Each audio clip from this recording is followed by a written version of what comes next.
everyone. This is Shadi Rais from SIF 2022. With me is Stephen Yakubov. He is System Chief for Structural Heart at Ohio Health. Stephen, always nice to see you at SIF. Shadi, thanks for speaking with me today. Yeah, it's been a year since last year. Yesterday was a big structural program at SIF, and we see the TAVR is just booming. And this number of patients been implanted, how to treat them after, durability of the device, and new technology. What do you see this is going? It's a great question. So we're always interested in seeing our TAVR programs thrive.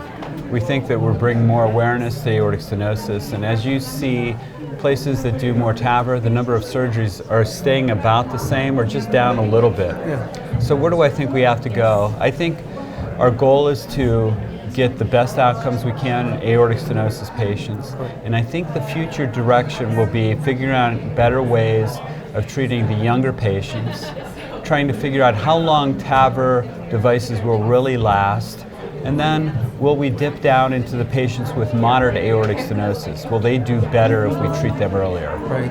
So new technologies, do you think coming up? I felt that there's a slow and a number of technology coming in the TAVR space. We were like going really up with new iterations, new devices. Now, so is it the correct perception or? That's really interesting. I think that some of the devices are actually accelerating in their improvement in clinical design. I should say in structural design more so. The future designs of TAVR valves, I think, are getting much better. We know that self-expanding valves have a little bit better hemodynamic profile. That may translate into better durability. And those self-expanding devices have always been related to having a nitinol cage that sits higher, often covers the coronary arteries. The newer designs are going to give us more open cells, greater access to the coronary arteries, which I think will help all operators, especially coronary operators, get back to the coronaries quickly and easily. Absolutely. So I think the development of new technology is better than ever that I've seen. Absolutely. Yeah. So now we are implanting TAVR in younger patients. So how often do you recommend these patients to have an echo for evaluation, or you go by symptoms? We still use the guidelines, and the guidelines say that at age 65 or over, TAVR can be considered as primary therapy for those patients. And we use echo guidance to tell us what's severe aortic stenosis and couple that with symptoms. So we like to treat, it's easy to treat severe symptomatic aortic stenosis. It's when they're not severe by echo, yet they're symptomatic, that we have to make judgment decisions. Yeah. Or if there's severe aortic stenosis and we really can't find many symptoms in the patients, then what do we do? So there's some clinical dilemmas that still need to be sorted out. And as far as the age is concerned, perhaps there shouldn't be any age restrictions. That's where we'd like to go ultimately. It should be a shared decision-making process with the patients. Here's your options with TAVR. Here's your options with surgery. What we do need is more long-term durability data on TAVR devices to help the patients make the correct decisions and to help us give better information.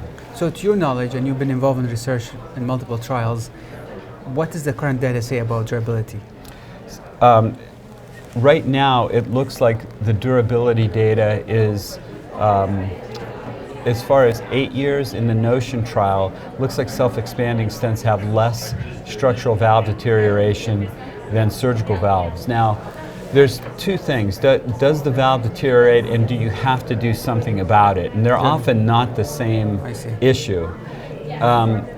Many of the patients who receive TAVR valves or surgical valves only live for one valve. You know, the long-term durability of the patients when they're 72 years on average for their procedure is probably 10 years. Trying to get them back onto a normal survival curve is what our goal is with TAVR, and we would like to be faced with the dilemma that the patients are living quite long enough to have structural valve deterioration from a TAVR. That would make me feel really good. You know, if we're getting 15 or 18 years out of a TAVR device, that means the patient has done very well. Absolutely. You did the implantation right, the valve was chosen, durable. Yes. And the patient, as you said, got yes. well. Yeah. How about access? Now we are including less comorbid patients. But sometimes once in a while you get maybe 1 or 2% challenging access. What is the current recommended alternative access for large bore for TAVR? That's a great question. You know, the access issue, I suspect, will always be a challenge unless our devices keep getting really smaller and smaller. If we can get these down to 10 French devices, I think that you'll get 100% femoral access somewhere or the other. Right now, if we really want to go femoral, we use adjunctive devices like Shockwave to get up through the leg. We will use as alternative access, probably the number one alternative access is taking over is direct carotid approach, because it's such a straight approach, and we know that there's less stroke than compared to the subclavian artery. Correct. And then, of course, there is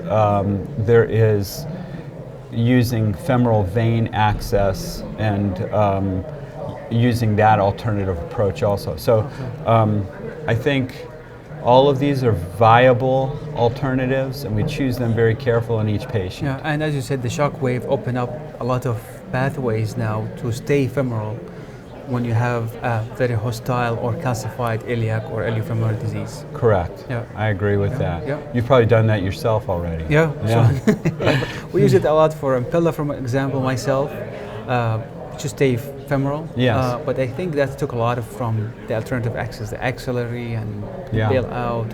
I have been impressed with the transcaval results. You know, I thought that, boy, that's really a crazy approach when Adam Greenbaum and some of his colleagues started that. But I think that's a very, it's a very useful technique in a subset of patients. Absolutely, absolutely. Especially you have a CAT scan, you can plan it, you can reprocess the images at least to give you that alternative access. Correct. Yeah. Well, Steve, thanks so much for your time. I really appreciate always talking to you and keep us up to date with what's happening and how to treat this challenging patient. And now maybe less challenging, but more technology coming in the pipeline for TAVR. Thank you, Shadi. Thank you. Thanks. So watch this video and others on YouTube channel for SIF YouTube channel. This is Shadi Reyes from SIF 2022. Thank you, Steve. Thanks.